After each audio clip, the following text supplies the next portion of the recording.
Le réglage automatique des blancs de Filmic est généralement assez bon. Je déconseille aux débutants notamment d'aller chercher à régler les blancs à chaque fois que vous allez vouloir tourner un plan, même d'ailleurs pour les caméramans avancés.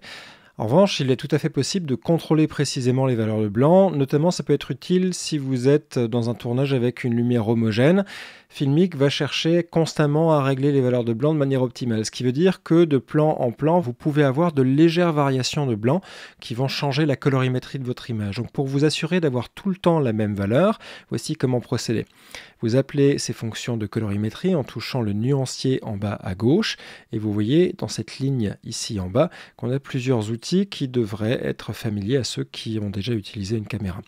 AWB, c'est le blanc automatique. Lorsque l'icône est bleue, le blanc est en automatique constamment. C'est-à-dire que dès qu'on a un changement de lumière dans la scène, Filmic va essayer de s'adapter à ces nouvelles conditions d'éclairage. Donc je vais allumer un projo ici pour qu'on puisse voir. Notez en bas à gauche la valeur de blanc actuelle qui est à 2916 degrés Kelvin.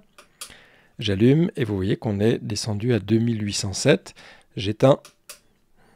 Et on est à nouveau dans une valeur qui est proche à la première valeur mesurée.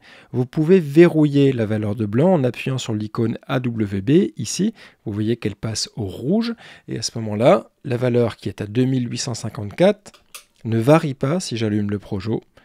Notre blanc est bien verrouillé.